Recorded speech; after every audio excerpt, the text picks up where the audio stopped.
السلام عليكم ورحمة الله تعالى وبركاته. اليوم ان شاء الله جيت نوجي معكم املو بكاوكاو. بسم الله على بركة الله. كنحتاجو في المقادير، كناخدو كاوكاو النوع اللي بغيتو نتوما. انا خديت هذا اللي منقي مقشر 500 غرام يعني نص كيلو. غادي نديرو في الفران يتحمر واحد شويه، ما يكونش النار عاليه ما تكونش ناقصه، النار متوسطه. غادي نحمرو وغادي نرجع معكم ان شاء الله باش نكملوا الطريقه. نقوموا بعمليه التحريك مره. نتوما كما كتشوفوا كاوكاو زوين ومنقي. بسم الله. ندوزو دابا باش نطحنوا كاوكاو، نصاوبوا املو. بسم الله. هو هذا كاوكاو كما قلت لكم راني حمرته في الفران. كنحتاجوا العسل، واحد 2 معالق كبار العسل، والمليحه، شويه الملحه على حسب الذوق، والزيت الزيتون او زيت ارغال اللي عندكم، والخلاط الكهربائي. ونبداو بسم الله على بركه الله. غادي نطحنوا الطحنه الاولى ما فيه لا عسل ولا حتى حاجه. بسم الله على بركه الله. وكما قلت لكم اللي ما عندوش العسل يستعمل سنيده اللي بغيتو نتوما. بسم الله. غادي نبدا نطحن دابا.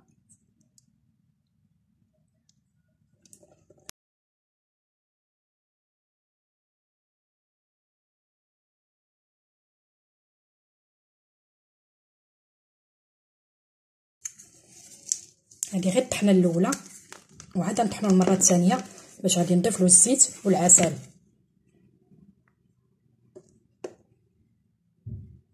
ما يكون كيبان لكم ما شاء الله. هذه غير الطحنه الاولى، واللي ما عندوش هذا الخلاط هذا يطحن في خلاط عادي ديال العطريه. نستمر بهذه الطريقه ونرجع نكمل معكم ان شاء الله ملي غنبغي نطحن المره الثانيه. راه ما كنعمرش الطحان، كندير فيه غير نصيص باش كيطحن مزيان.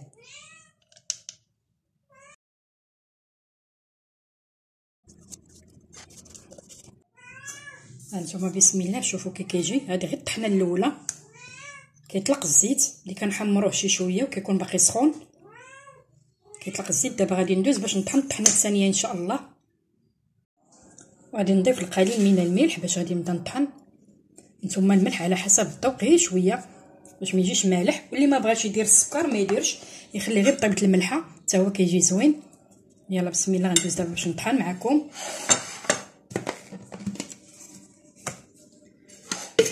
ناخذ الكاس ديال العصير واللي غادي نطحن فيه، نطحن شويه بشويه.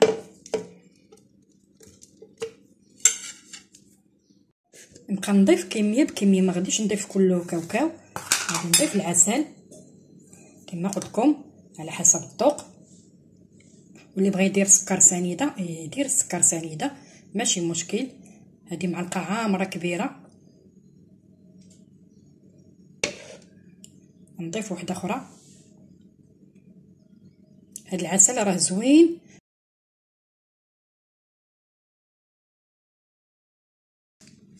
نضيف الزيت دابا وغادي نبدا نطحن. نضيف غير قليل من الزيت، نص كاس. غادي نبدا نطحن دابا بسم الله على بركه الله.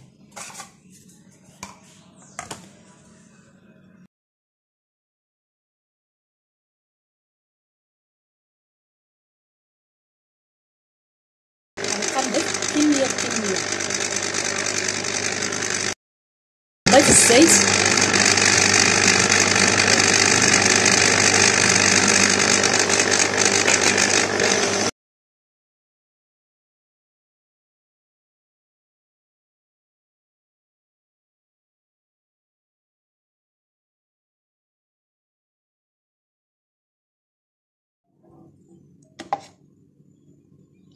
كيجي على هذا القوام هذا. نتوما بغيتو تخليوه قاصح خليوه، بغيتو تخفوه خفوه، لان من بعد راه كيرجع يقصح ما كيبقاش جاري، كيختار شويه. بسم الله. كان هذا هو الشكل النهائي ان شاء الله. انا نرجع معكم للنهايه. بسم الله. كان هذا هو الشكل النهائي. املو ديال الكاوكاو كيجي بهذه الطريقه هذه، او الفول السوداني ما شاء الله. بسم الله. كما كتشوفوا رائع. طريقه زوينه، يتبعوا هاد الطريقه اللي درت معكم انا وغادي يصدق لكم من اول مره.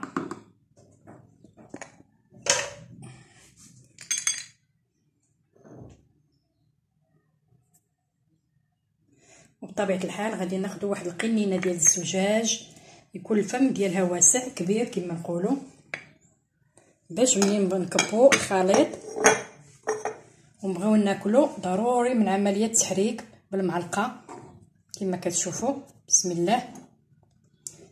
نص كيلو ديال الكاوكاو عطاني هاد الكميه هذه ما شاء الله.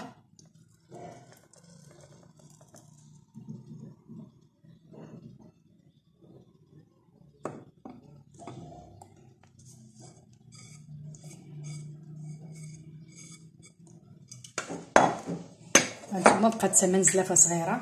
كما قلت لكم ملي بغيتو تكبوا الخليط ضروري من هاد العمليه التحريك بحال هاد الطريقه هذه، باش ملي كتخليوه الزيت كتطلع من الفوق وكاوكاو كيهبط من التحت. ديروا هاد الطريقه هذه، والسلام عليكم ورحمه الله تعالى وبركاته.